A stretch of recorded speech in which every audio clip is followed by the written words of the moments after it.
Hi, welcome to this video where I'm going to tell you about how you can use focus stacking in your landscape photography.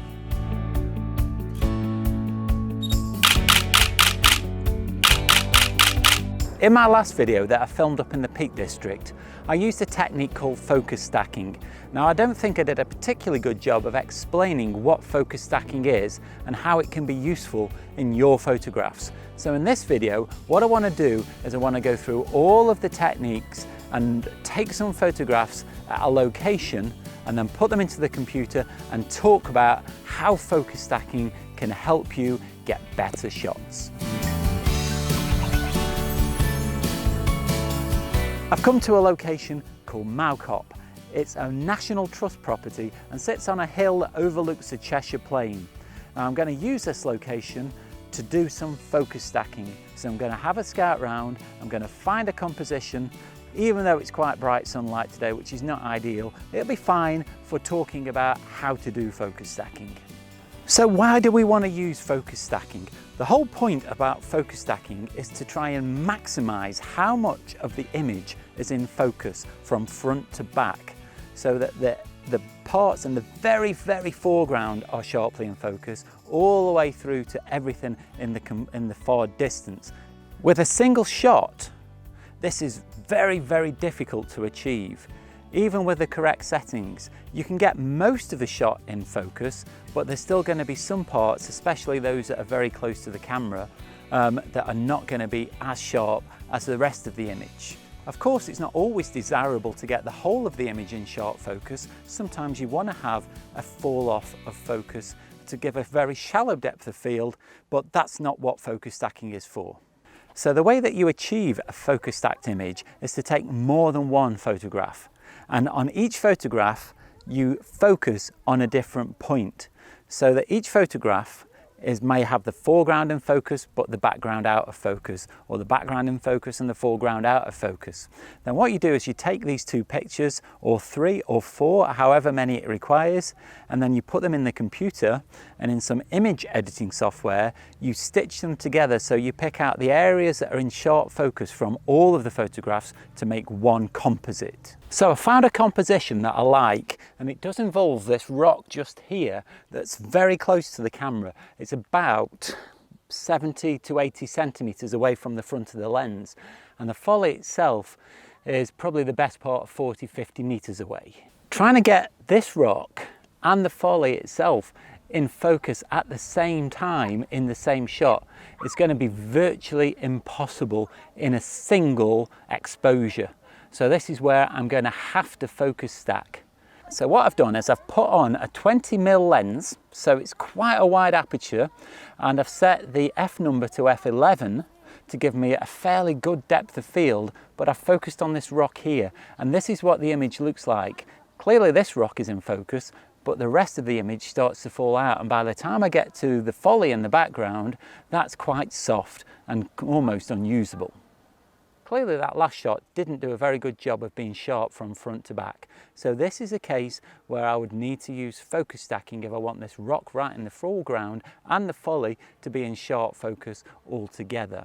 Now I'm going to start by setting up the camera. I've got the remote release on so that I don't need to move the camera, so it's really sharp. Also, I'm going to keep the f number at f11 to maximize the depth of field. Now I could take it even narrower, but if I do that, then I start to run the risk of reducing the image quality. So for what I need in this shot, f11 will do a fine job. What I then need to do is I need to take 3 shots. I'm going to focus on this rock in the foreground and take a shot. I'm going to focus on the tree in the midground and take a shot, and then I'm going to focus on the folly itself and take a 3rd shot. I'm all set up to take the 3 images that are going to make the focus stack. I've put the live view on the back of the camera so I can check how accurate the focus is, and I've put the camera into manual focus mode. So the first thing I'm going to do is I'm going to focus down here on this rock in the foreground. I'm going to bring that up, zoom in nice and closely so I can check the focus. You can see that it's not very clearly in focus, so I'm going to twist the focus ring until it brings it into accurate focus, and it's about there. Then I'm going to take the shot with the foreground in focus. So then I'm going to move the focus point to the center and zoom in on that point, which is the rock in the midground, and focus on that. There we go, and take the shot there. And then finally, I'm going to focus up on the folly, which is up there. Go and zoom into that and focus on that area. So that's nicely clearly in focus there, and take that shot. Then all that's left to do is take those shots back to the computer and combine them.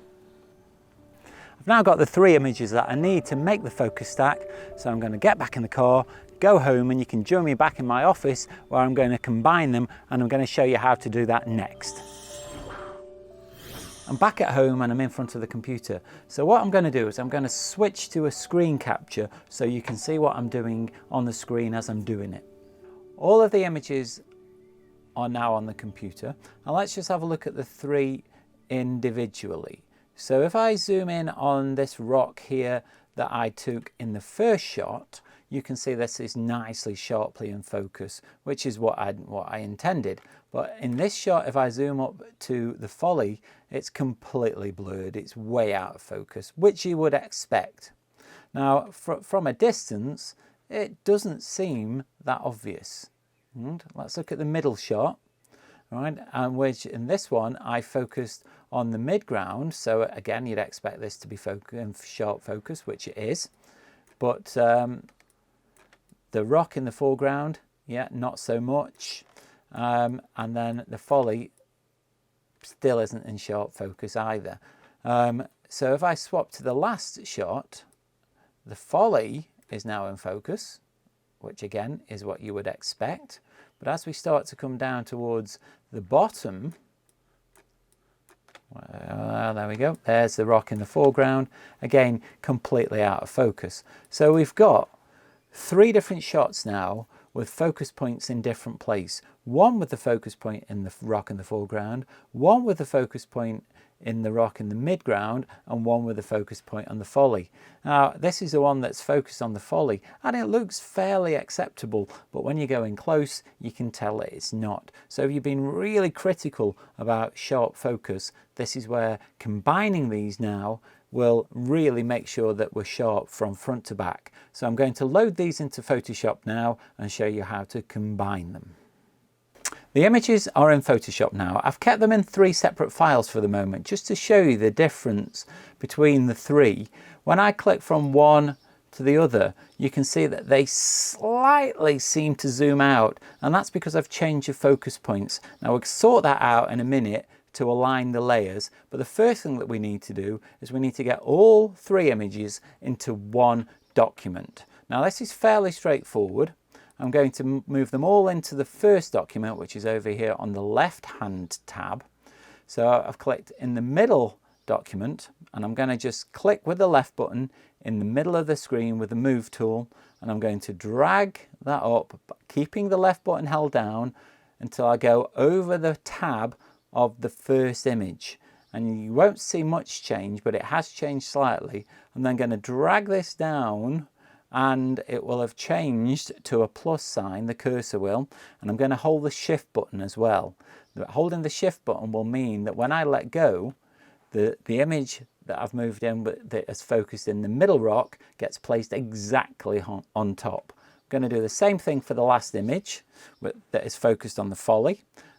So I'm going to move this, I'm going to click the left button, I'm going to move it up to the first tab where I've focused on the front rock. I'll keep the left button held down, move it over the first image. You'll see the cursor there as a plus sign. I'm going to hold the shift button and I'm going to let go. And now all 3 images appear in the layers palette down here. And I can close these other 2 images because I don't need those anymore. Gone. Because of the slight difference that was caused by the focusing, the layers don't quite match and won't completely sit over one another. So what we need to do is we need to align them. So the first thing I'm going to do is I'm going to select all 3 layers, and you can simply do that by clicking on the top one, holding down shift and clicking on the bottom one, and they will all select.